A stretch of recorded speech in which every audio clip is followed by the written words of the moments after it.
Good afternoon. My name is Keith Haugrud. I'm Director for CA Technology supporting our state of California practice. It's my pleasure today to introduce Mr. Nikols. He's Senior Vice President and Chief Technology Officer for the CA CyberSecurity practice. Prior to coming to CA, Mr. Nikols held executive technology and security positions with organizations Gartner, Quest Software, Novell, and the Burton Group.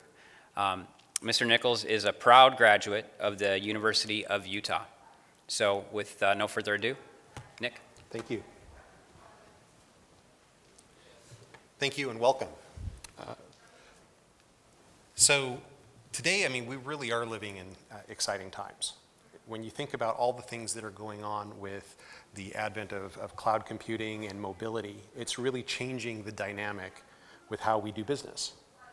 And I think this affects everyone. And so from what we've been seeing is that almost every organization is really starting to try to leverage these capabilities in new ways. This leads to massive opportunity for digital transformation and also great opportunities for disruption. So every organization is actually starting to become more of a software development shop, if you will, to try to take advantage of these capabilities, to open up both the agility and the freedom that this brings, both from being able to host and manage information almost anywhere and being able to access that information from almost anywhere. So this brings about this great opportunity that we call the application economy. We think that this is again a very significant tipping point within our history, where we really are able to take advantage of information in new and exciting ways because of all of these new and wonderful technologies. But when we start talking about these great opportunities, with great opportunity also comes quite a bit of risk, and we have to take care and really be thinking very carefully about how we manage that risk. So when you start thinking about how 50% of business applications are now starting to become delivered through software as a service, how almost every organization out there is striving to leverage mobile applications to provide that kind of access to this information and to provide these kinds of services. And then when you start thinking about the Internet of Things in particular, this is a massive disruption. Where you think about all the different kinds of data that can be out there from different devices, different sensors, collecting information, sharing information, and who can access that information? Where does that information go? How is it being treated? Is it secured properly? What kind of restrictions or controls should we be placing on that kind of information? That becomes a very huge issue as we move forward. And as you can see on this chart here, security is by far the paramount concern for what will help either inhibit or determine the success of the Internet of Things. If we don't address these issues around security in a fundamental way, that really puts a lot of this at risk. So this is another example of sort of what we're looking at from a perspective of this risk. When you see that in the rush to try to open up these great opportunities, we often treat security as an afterthought. And that becomes a problem. That exposes us to greater incidents of breaches. As you can see, the number of attacks for an average US company in 2015 is a huge number. This is intolerable. And the cost of these breaches is staggering. It's getting to the point where this is not something that we can afford, let alone something that we can just tolerate. So again, it's one of these things is that while we're going out and trying to take advantage of all these great new opportunities, we do need to take a step back and figure out how can we apply these security capabilities in the mix, make security part of the process rather than be separate from or be an afterthought afterwards. Because that's a lot of the areas where we see that most of the issues arise, is that security hadn't been thought through, that something was forgotten, that there was something that was either not addressed, a vulnerability that wasn't checked, or that they just took the easy way out. And so really it's about making security easy to incorporate and make it really an inherent part of doing business. So when we start talking about this from this perspective, in a world where breaches are the norm and information is everywhere and the need to access this information can be from anywhere, we need to think about this differently. Some of the traditional approaches to security fall short. We can't think about this strictly from a perspective of protecting the perimeter or locking down the endpoint.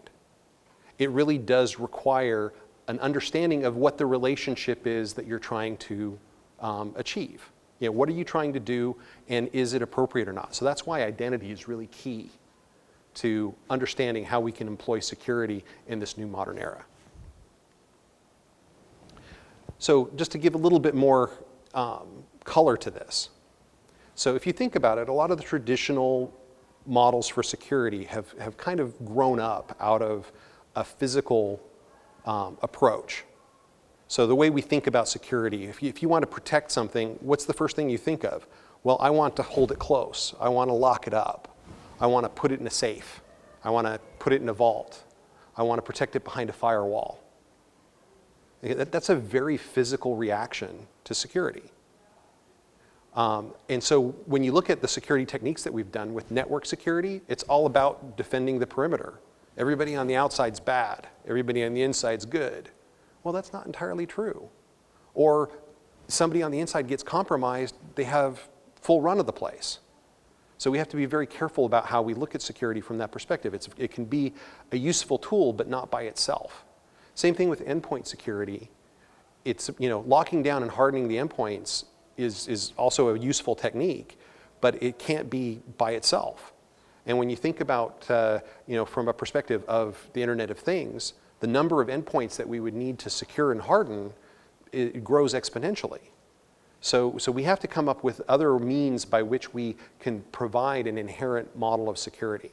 So that's why identity really becomes a focal point for what I would call logical security. If you bring this into the mix, now you can start looking at what the relationships are. What user is interacting with what resource? What system? It might not just be a carbon-based life form, it might be another service. But having an understanding of the subject relating to that object and understanding that relationship and determining what's appropriate at every step along the way is a key way of making security inherent and continuous. It's not just happening at the border, it's happening every step through the process. So this is why identity, I think, is really a key element to us addressing these challenges. And to sort of back this up, I want to walk you through a couple of breach examples and kind of give you some insight into where a lot of this stems from. So this chart actually comes from the Verizon breach report, which I'm sure many of you are already familiar with. But it's an interesting thing to see is that you can see that how the majority of these things are really stemming from compromised credentials. And I would even say, even though it's showing that phishing is on the rise, well, phishing is actually a means to compromise a credential. So when you come back to this, it's really about, the weak point is that if you haven't really thought about the identity problem and put the proper controls around either, providing a greater assurance of the identity, providing better access control around the identity, this is the key entry point that a lot of these breaches, take. So I think that this is very telling and sort of highlighting the point that this really is a different way of looking at things. So as an example, the Anthem breach, which is a very well-known breach as well, really stemmed from the compromising of 5 employee administrator accounts. So with that, 80 million records were stolen. And again, if you think about this, a lot of the information that's being stored, even around the identities themselves, is valuable commodity. This is personal, private information that can be used for all sorts of nefarious purposes, primarily identity theft. And so having a better understanding around that and being able to secure how that information is being accessed, and having a better understanding of how these credentials are being managed and controlled is a crucial way of really protecting yourself in this fashion. And I'll talk about that a little bit more later. But essentially, in this case, they got in, they compromised a few credentials from some key employees, and they were able to, from that point, open up the floodgates. They were able to create a backdoor that allowed them to do a long-term siphoning of data. That's how you don't get 80 million records overnight. It takes time to do that. And another interesting part to this is that this was going on until somebody finally noticed. So this wasn't like an in and out kind of attack. These attacks can persist because once they get in, and if you're not stopping them, they'll keep going. And so in this case, it wasn't until a DBA happened to notice that somebody was using his credentials for something that he didn't do that raised the alarm that something was fishy. And then at that point, they were able to go in and figure out kind of what happened and try to shut it down from there. Another example is with the Office of Personnel Management. And again, you can sort of see the pattern is very similar. Here, 22 million records were stolen. And this was a sustained attack. At first, they thought it was much shorter, but after further inspection, they realized that this was a sustained attack that lasted for almost a year. So they broke in, they set themselves up, and they were exfiltrating all this information for over a year. And again, it started with the compromised credentials. So here, in this case, it was a contractor. And again, there's different ways of compromising credentials, but to protect yourself around this, and again, we'll touch on this in a moment, it really comes down to a number of techniques that can be put in place to make sure that this kind of thing can't happen. And so another aspect that I wanted to highlight too here is that once they cracked a credential and got their foot in the door, that's often when the malware becomes useful. So a lot of folks in security focus on the malware first. It's really, if you protect the credentials first, you can actually help prevent even the malware from getting in. Because in this case, they compromised the identities, then they deployed the malware to basically give them control over the environment. And then after that, again, they were siphoning the data out of there. And then again, too, these were only discovered after basically they noticed that anomalous SSL traffic was coming from a decryption tool. And nobody knew who was using the decryption tool. And so that was the red flag to say, whoa, somebody's in my network and I don't know what they're doing. And so after the further inspection, after they went through and figured out that this was going on, that was when they finally were able to shut it down. So again, it's this idea of you have to also watch what's going on. You have to be very aware of what's happening on an ongoing basis within your environment. So how can we protect ourselves? Now, there are a number of control frameworks out there that actually provide very clear guidance and can be very useful and very helpful. The NIST cybersecurity framework in particular has assembled a bunch of these. So this overlaps with a lot of these other control frameworks. But it really breaks it down into some very simple terms. And so you can get into a lot more detail about this. But fundamentally, you can really think about this in two phases. What are you going to do about prevention? And what can you do about remediation? Now, I'm going to focus for my talk on what you can do about prevention. Because I think this is where, an ounce of prevention is worth a pound of cure. But there are other things that you can do for remediation to respond and recover from a breach. But if you can put these other three elements in place first, you can go a long way to helping defend yourself in this breach-crazy world we live in. So to start with, really with with Identify, this has a lot to do with just understanding your environment.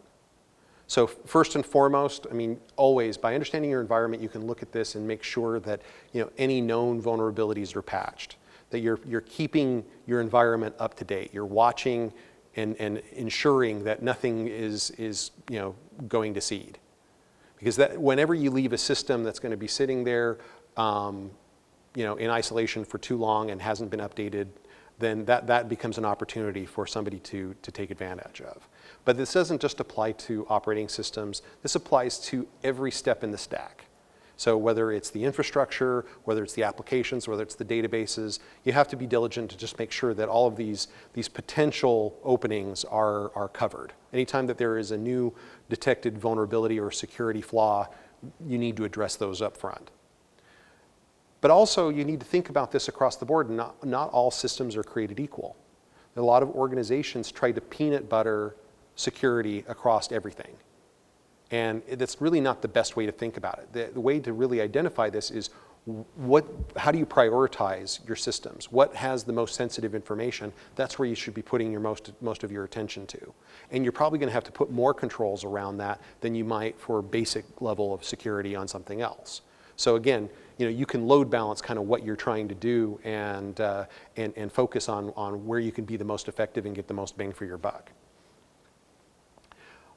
Also, by identifying which systems are really working with that sensitive data, now you can go in and provide a stronger defense for those systems.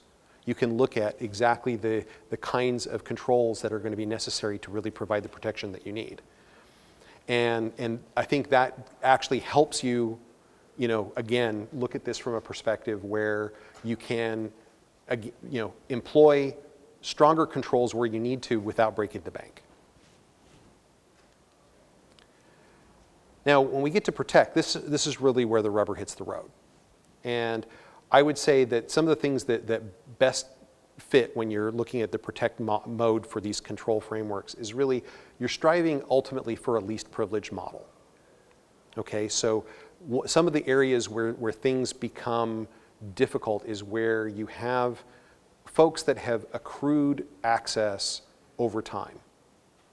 So if you're going in and somebody who's been working for the organization for many, many years and has had many jobs, and you've given that person additional entitlements to do new things over the course of his or her career, then that account is actually a very valuable target. And so you have to be careful, as if that person doesn't need that kind of access to do the current role, you should be revoking some of that access. You should only give the access that you need to do the job, so that way you have tighter control. So if you're following a model of least privilege, then you can ensure that you've compartmentalized things throughout your organization. So that way only the people have what they need. And because it's really these accounts that have excessive privilege that become really dangerous and are high risk. Also, a way to get there is to really employ other processes around this. How do you determine what appropriate access is? So this is the whole process of access governance, where you would go through and inspect and understand and review what entitlements have been given out to these different accounts. Is this appropriate, or is this too much, or is this not enough for this individual to be able to perform their duties? And then make decisions around that and try to now encapsulate that and enforce that in through the rest of the process. So automating those decisions, helping preserve that least privilege model on an ongoing basis is the key to really what you're trying to do with access governance and provisioning. Also, when you start looking at administrative accounts or service accounts, these accounts that have elevated privileges because they need them, putting additional controls around those. This is what privileged access management is all about. And so being able to ensure that if somebody needs that elevated level of privilege, that there's greater inspection going on, that there's more control, and that they have to go through extra steps to even get to that level. So it's not just an automatic assignment of elevated privileges to an individual, but they actually have to go through a process to basically check out that privilege. That gives you an opportunity to turn on the big bright spotlights and watch what's going on and ensure that it is appropriate, and see if there's anything else that you need to be concerned about. So again, another key control that if that was in place in a lot of these breach examples would have stopped it right in the tracks. And then also, more importantly, multi-factor authentication. This is a capability to guarantee that you have the right assurance for whoever it is that is coming in and trying to access these different resources. So being able to not just rely on a simple password, but being able to leverage something that they have as well as something that they know to determine that this is in fact the individual that you expect them to be. And then again, this is also a very crucial element to this that is often overlooked, is the detect phase. If you're not watching what's going on, you won't know what's happening. And if you look back to those two examples, both, these breaches persisted for long periods of time because nobody had the insight to what was going on. They found out accidentally in most cases. So being able to continuously monitor and see what's happening, and then also be able to now understand when certain anomalous behavior is occurring, becomes very critical. So instead of you having to watch this, if you have an analytics capability in the environment that's watching this, it can flag and bring to your attention, things that are out of the ordinary.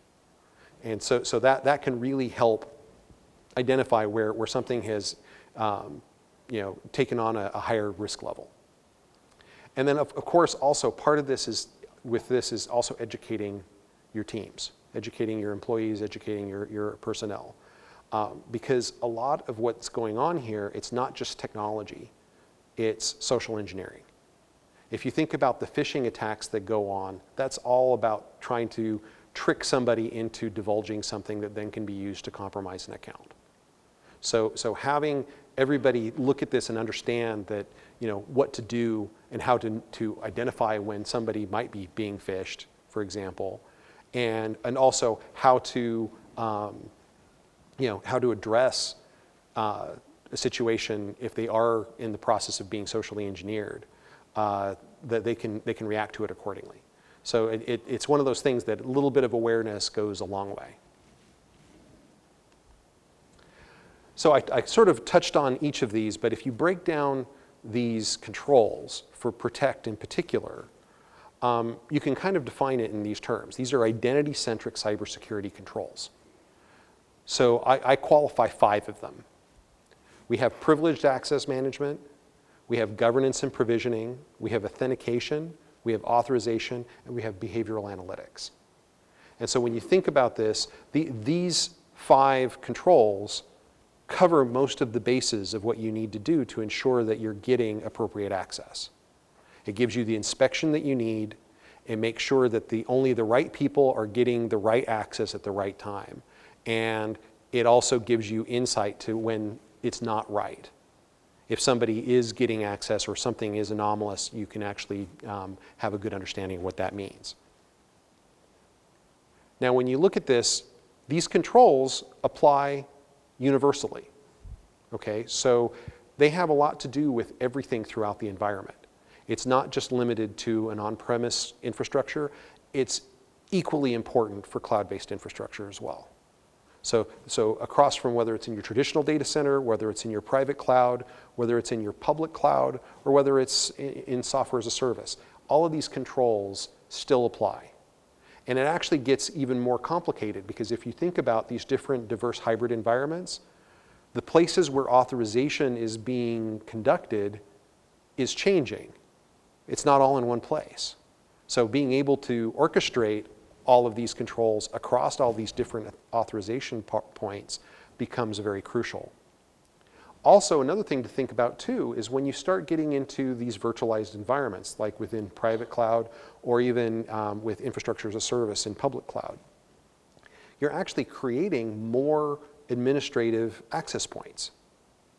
So it's not just your application, but it's who administers the hypervisor, who administers the infrastructure as a service that also needs to be protected. Because if somebody gets in at that level, they can compromise everything that's being virtualized on top of that. So again, it's very crucial to make sure that all of these controls are in place every step along the way. And I would even take this one step further, is that so a lot of times we talk about DevOps, and especially when we're rushing towards taking advantage of the application economy, we look to develop new services, to build new applications.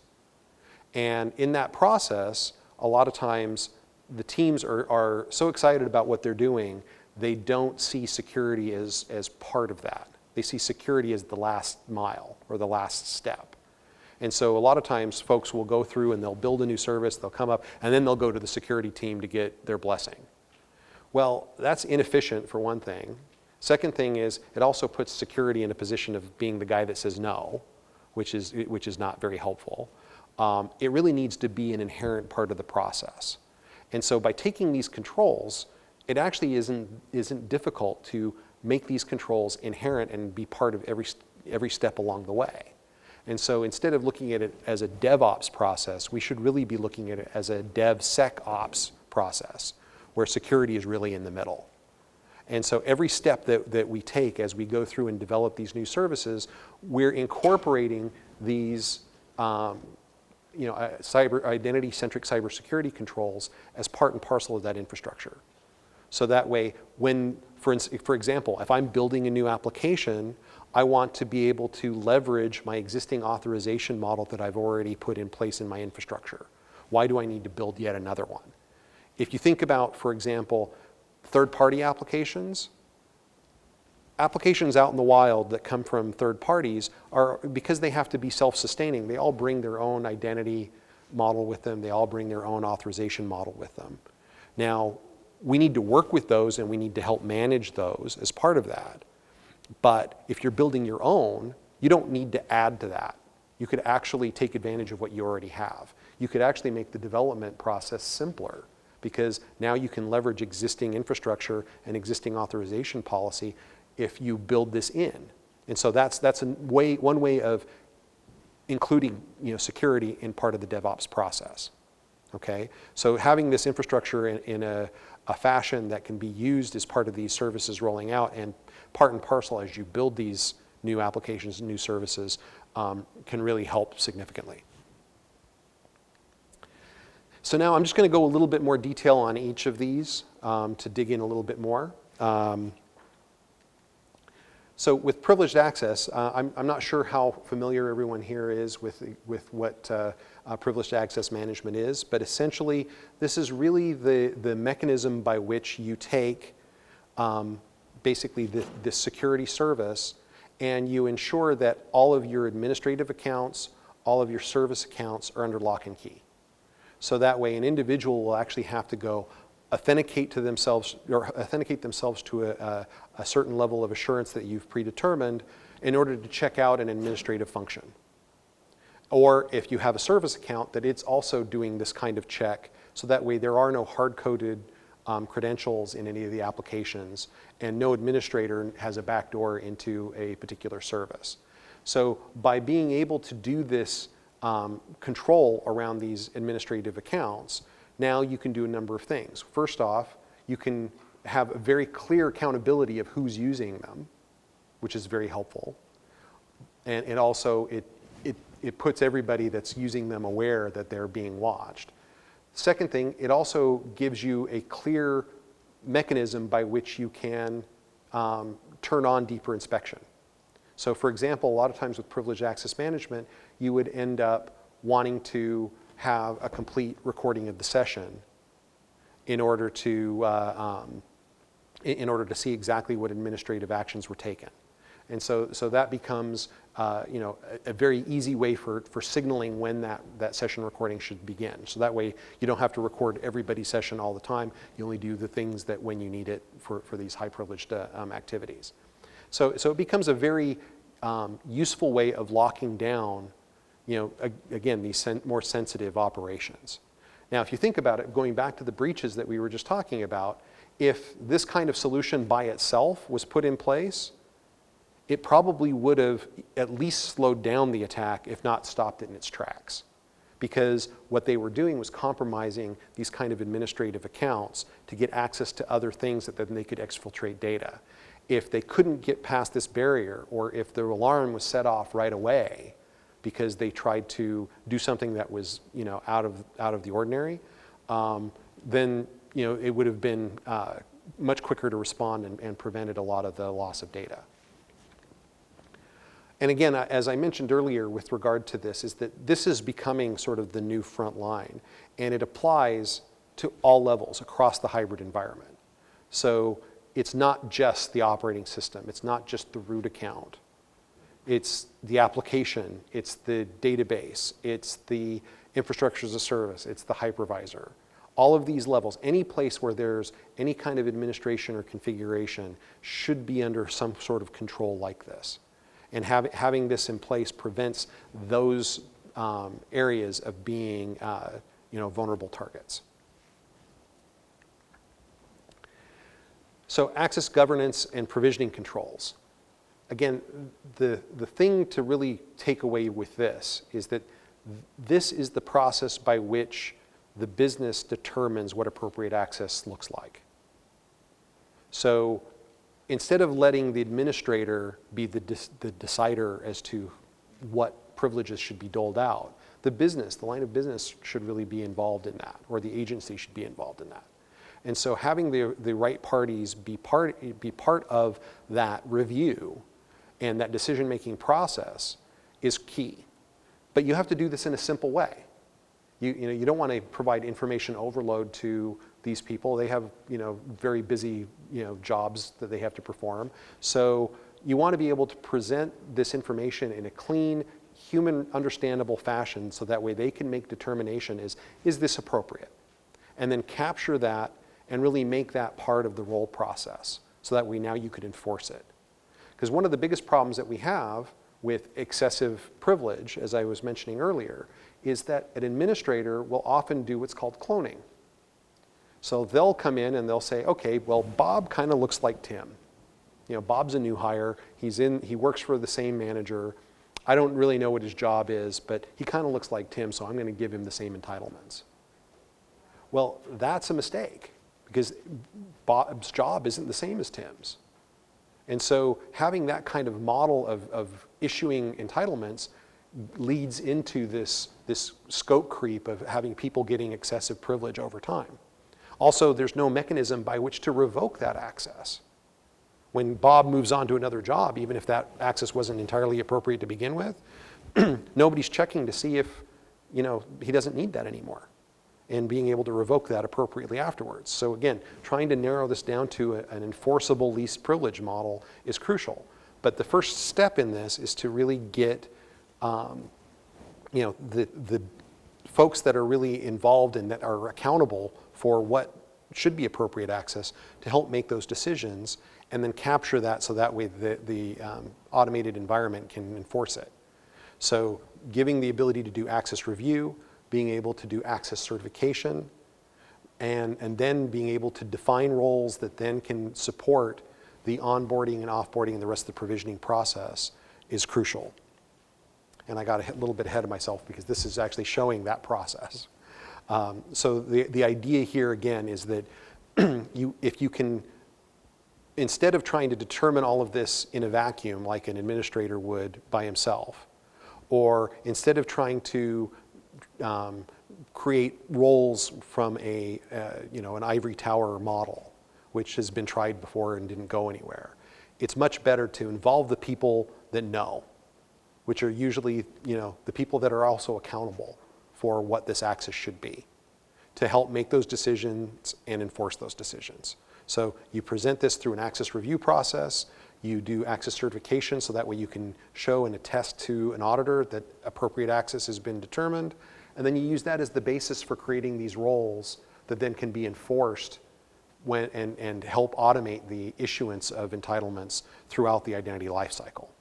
Okay? And then lastly, of course, most importantly, being able to revoke access when it's no longer needed.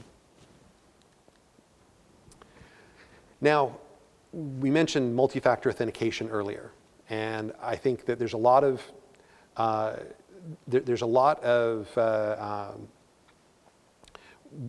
mechanisms for providing multi-factor authentication. I mean, you've seen many of these. I mean, whether it's an actual one-time password token, or whether it's a push notification. So there's lots of different techniques for providing this additional factor. And the whole point of this is to be able to combine two different aspects. One is something that you know, like a shared secret, that's the password, with something that you have, which is either your device or a PIN number that's been given to you, or it could even be a biometric or a smart card or something along those lines. So by having those additional factors, and it could be not just two factors, but many factors depending, each one is adding another aspect of assurance that you are in fact who you say you are. The likelihood of all of these different factors being compromised starts to drop off dramatically the more factors you add. So sort of deciding how many factors do you really need, that's something you need to figure out as part of your organization, what you're trying to protect. But often why we talk about two factors, because usually two factors is good enough.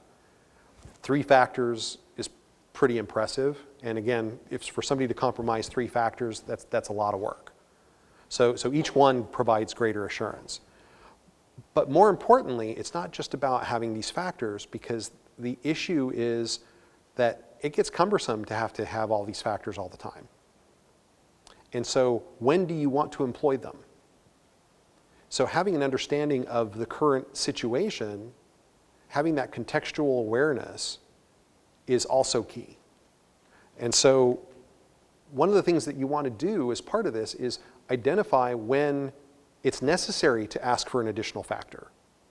So it might be that something happened that even though you're normally doing this kind of thing, but something changed in the environment, or you did something suspicious, which makes me question whether or not you're really who you say you are.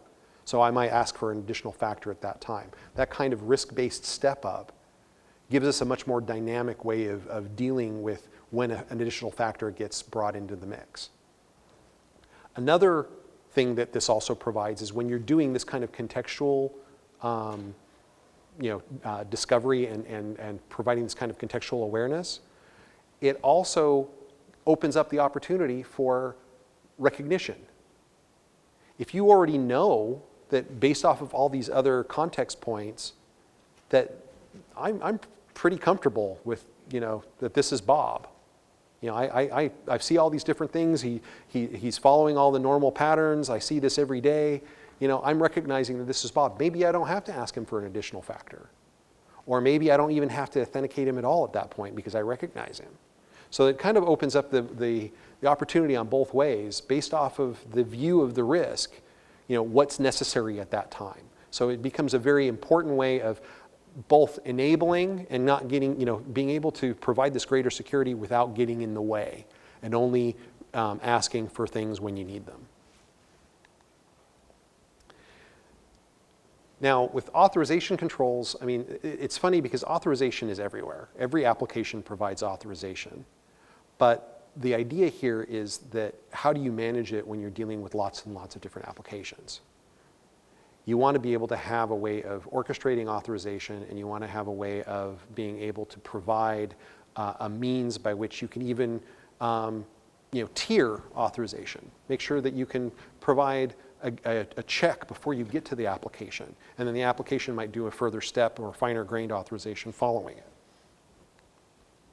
So this is a good way of looking at how authorization really flows. So you have both the policy enforcement, you have the policy decision, and you also have the policy administration taking place as part of the authorization service. You have additional contextual information coming into there to sort of provide circumstances by which these policies are going to determine whether this is appropriate access or not. So if you think about this, authorization is really the act of, is this correct? Mother, may I, yes or no? So the authorization service is going to make that determination of whether access should be granted or not. They're the gatekeeper. So while each application will also have its own level of authorization internally, having this as a capability that can either front-end those existing applications, or having this as a capability that you can reference when you're building your own application instead of having to build it yourself, becomes a very crucial capability as part of this kind of security infrastructure. And then lastly, the behavioral analytics controls. It's interesting because there's a lot of interest around this these days. And the approach to this has been very much along the lines of trying to collect all the data and trying to have machine learning figure it out. While I think that's an interesting aspect to it, and machine learning certainly is an important component to this, it's all about the context. And it's all about understanding what the details of this data are. So it's actually kind of hard. You're kind of starting in the wrong direction if you're just assembling a giant data lake and trying to make sense of it after the fact. But being able to pare down this massive volume of information and really focus on the areas that are of concern, and being able to take that information and provide the proper insight around that can be very, very helpful.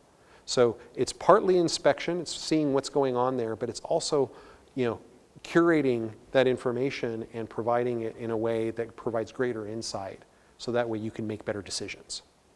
Okay, so being able to look at what the behaviors are, track them over time, understand what the context of those behaviors are, can be crucial to really providing deeper insight. And this gives an opportunity both for other aspects of the infrastructure to determine how risky certain activities might be and being able to trigger off of that, but it also gives the business better perspective as to how they might want to behave or might adjust things based off of the trends that they're seeing. So you can see this, and again, it takes on this whole approach of what context are you putting in around this? It has to do with where this information is coming from, how what the integrity of the information is, what activities are being performed, what the sensitivity of the operation is. All of these become factors, and being able to put this within a historical context and being able to understand how this relates really helps us be a lot smarter about how we can direct the rest of this infrastructure. Also, another aspect of this is much more focused than what you've seen with traditional SIEM environments. Traditional SIEM environments certainly collect a lot of data, but instead of paring it down, it's expecting you to determine what patterns to react to. By having this curated form, it actually can help inform SIEM systems better and be able to work with them in a way so that way this kind of analytics can actually improve the effectiveness of your SOC, for example. So with that, I'm going to open it up for questions. Any questions? So does this make sense? I mean, as far as taking this from an approach and providing this kind of inherent security? I'm seeing a lot of nods, so that's good. Well, if there are no questions, again, thank you very much. I appreciate your time and coming and attending this session, and I hope you enjoy the rest of the conference.